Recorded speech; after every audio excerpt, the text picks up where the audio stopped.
You've been living as someone who doesn't exist anymore. That version of you, the one who hesitates, the one who doubts, the one who breaks under pressure, that version was never meant to last. But you still carry it. You still act like you're that person. And that's the trap.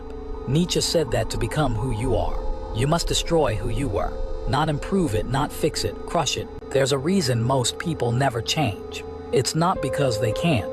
It's because deep down, they don't want to lose the comfort of the familiar, even if that comfort is toxic, even if it keeps them small. Your old self whispers in your ear every time you try something new. It tells you to stop. It tells you that you're not ready.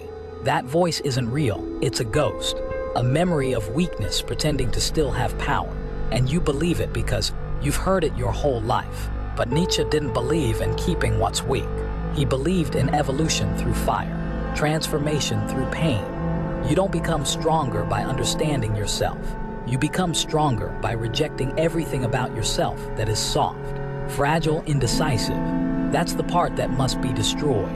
That's the rule. Crush your old self or be ruled by it. Look at your habits, look at your thoughts, look at your reactions. Who built them? You, or the version of you who was afraid? The one who wanted to fit in, the one who was scared to speak up. You've been walking around with programming designed by fear. Nietzsche would tell you to break that programming, to become someone entirely different, someone dangerous, not to others but to your past. You're not meant to improve slowly. You're meant to leap, to tear through the old like it never existed. And the only way to do that is to act like the old you never had a voice. Burn the diary, smash the mirror, kill the story. Because transformation doesn't start with effort. It starts with rage, a silent, focused rage against the parts of you that keep losing. Have you ever wondered why change feels so fake at first? It's because your old self is fighting for its life. It doesn't want to die. It wants to survive by making you doubt the process. It wants you to think the new habits are unnatural, that the new thoughts don't fit. And they don't, because they belong to the next version of you, the one who wins, the one who doesn't flinch. Nietzsche saw life as a series of wars within the self. And in every war, something must be destroyed. You can't be soft and win. You can't be nostalgic and rise. You must be violent in the way you let go, cold in the way you move forward. Your old self is not your friend. It's not your home. It's a prison disguised as a personality. If you've ever said, "That's just the way I am," you've already lost. That sentence was built by your past, not your future. Nietzsche would laugh at that. He didn't believe in fixed identities. He believed in becoming, in climbing so far beyond who you were that even your memories stop recognizing you. That's the goal, that's the path. So how do you do it? You stop identifying with weakness. You stop saying, "I'm anxious, I'm lazy, I'm not confident." Those aren't truths, they're old scripts. You're not meant to read them.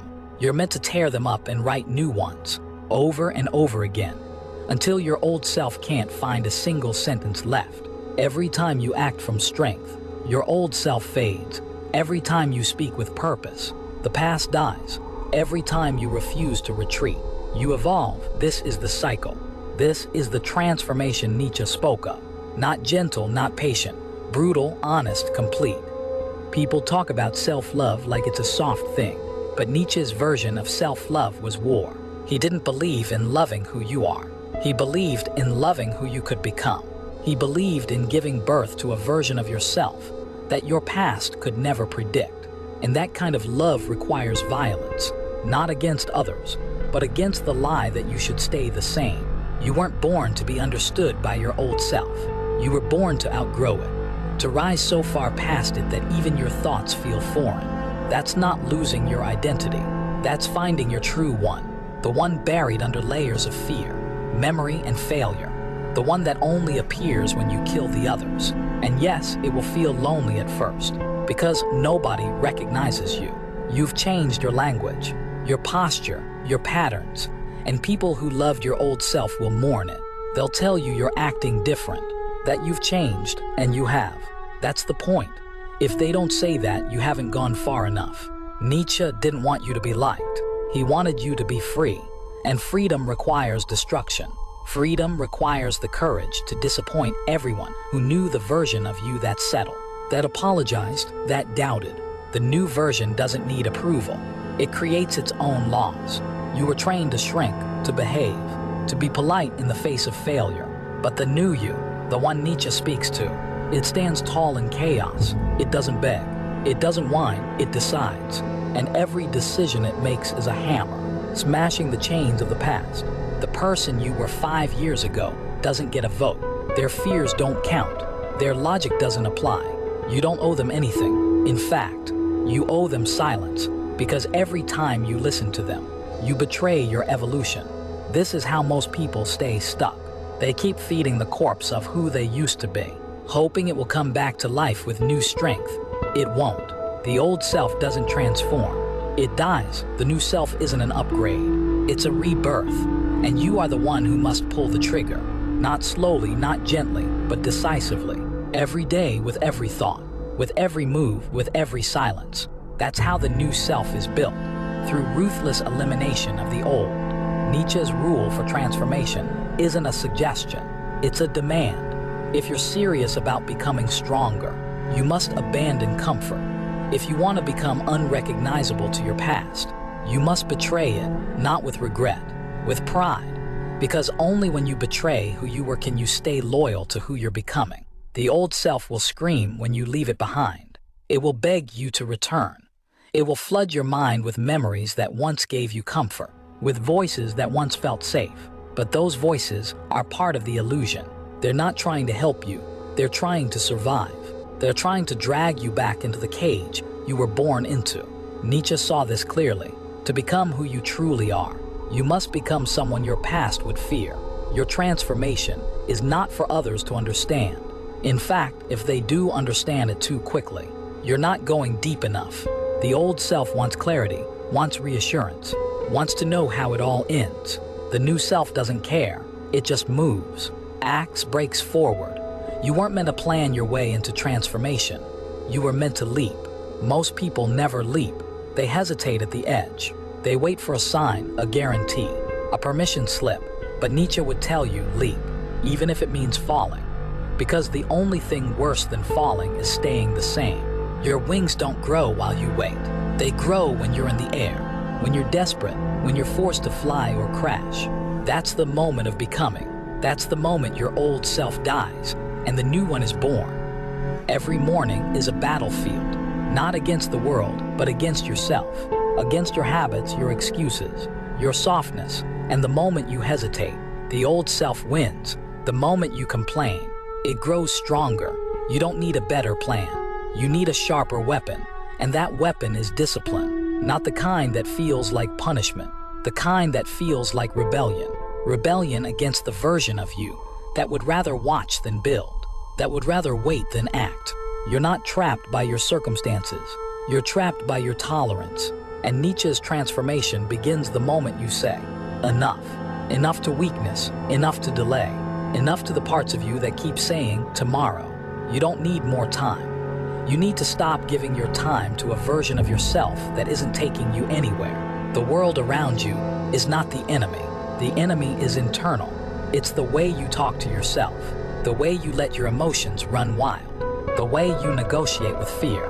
If you want to transform, you must become the kind of person who doesn't negotiate, who doesn't argue with doubt, who doesn't listen when the inner voice starts whispering about limits.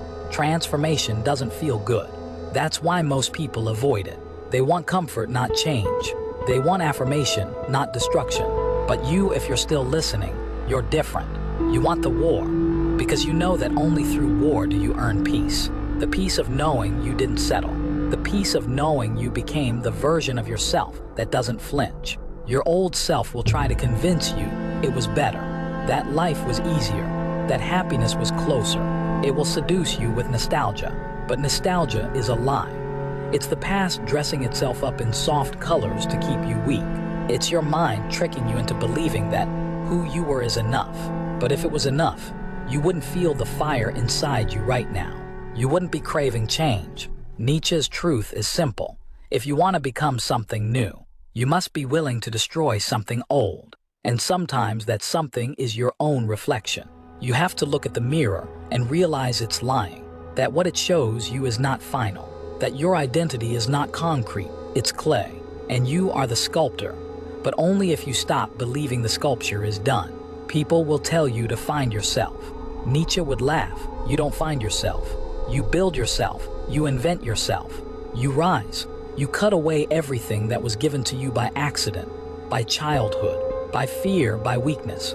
You tear it all down and replace it with decisions, with action, with blood and fire and silence. Silence is important because transformation isn't loud. It's quiet. It happens in the early mornings, in the moments nobody sees. When you show up despite the pain, when you speak truth when it's easier to lie, when you walk into the fire and don't flinch, that's when your new self starts forming. Not through words, but through war. The old self is addicted to approval. The new self doesn't care. The old self is addicted to certainty. The new self lives in the unknown. The old self seeks comfort. The new self seeks power. And power is not something you wait for. Power is something you claim. Step by step, hour by hour, choice by brutal choice. Most people want transformation without sacrifice. But Nietzsche knew better. There is no growth without cost. No rising without falling. No strength without isolation. You will lose people. You will lose comfort. You will lose the stories you used to tell yourself to sleep at night. But what you gain is worth it. What you become is terrifying in the best way. You'll stop chasing happiness because the new self doesn't chase emotions. It chases purpose, direction, meaning. The old self wanted to feel good. The new self wants to become good. Good at surviving, good at leading, good at breaking every barrier that ever tried to stop it. That's the transformation Nietzsche was talking about. Not something gentle, something final. So let the past burn. Let the comfort rot. Let the fake piece of fitting and collapse beneath your feet. You're not meant to blend in. You're meant to stand above, to become someone so complete, so whole, that nothing external can define you anymore. That's power. That's what happens when you crush your old self and refuse to apologize for it. You are the weapon. You are the fire. And the only thing standing between who you are and who you could become is the part of you that's still clinging to yesterday. Let it go, not slowly, not kindly, brutally, because that's how evolution works. Not with love, but with force. Not with patience, but with pressure. So crush the voice that says, what if? Crush the habit that says later. Crush the part of you that's still pretending life is long. Life is now. It's happening. Every second you wait is another second the old self gets stronger. Kill it before it becomes permanent. Because the longer it stays, the harder it is to bury. Nietzsche never said it would be easy. He said it would be necessary. And if you're still listening, if you're still here, it means you already know. You already feel it, that pull towards something higher, that need to shed the old, that drive to become unbreakable. And you will, not by dreaming, not by wishing, but by becoming the type of person who burns their past so completely, they forget it ever existed. And now you stand at the edge, not of a moment, not of a decision, but of yourself. The old self is begging you not to jump. It's pleading with everything it has, whispering lies like, you can't do this. You'll fail, you'll be alone. But that voice isn't truth, it's history. It's the echo of a self you've already outgrown. And this is the final moment it gets to speak. You've carried that version of you for years, protected it, defended it. Let it define how far you go, who you talk to, what you believe about your worth. But it's not worthy of that power anymore. It never was. The only reason it stayed alive this long is because you kept feeding it. With your attention, with your habits, with your silence. Nietzsche said, the snake that cannot shed its skin must die. But most people don't want to shed anything. They want to stay warm in the skin of their past, even if it suffocates them. They wear it like a shield. But the truth is, it's a cage. And the door has been open this whole time. Transformation doesn't wait. It doesn't check your schedule. It comes the moment you're ready to sacrifice comfort for clarity. The moment you stop chasing validation and start chasing victory.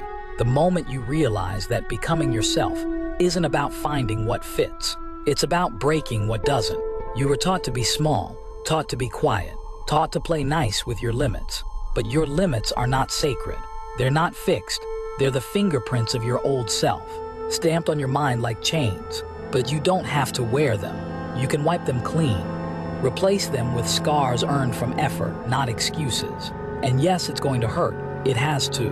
The old self doesn't go quietly. It screams, it claws. It tries to make you feel guilty for leaving it behind.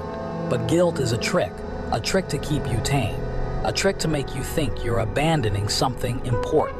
You're not. You're abandoning what was never true, what was never strong, what was never you. You've heard the phrase death and rebirth too many times, but this time it's real, because this time, it's not metaphor, it's decision, it's action, it's change that can't be undone. And once you start walking forward, you don't get to turn back. The door behind you closes. You burn the map. And that's exactly what must happen. If you want to transform, you have to bury the version of you that waited for permission, that asked for approval, that cared about being liked more than being free. That person has no place in your future. That person was designed by fear, raised by doubt and maintained by habit. And you owe them nothing. Nietzsche called it the will to power.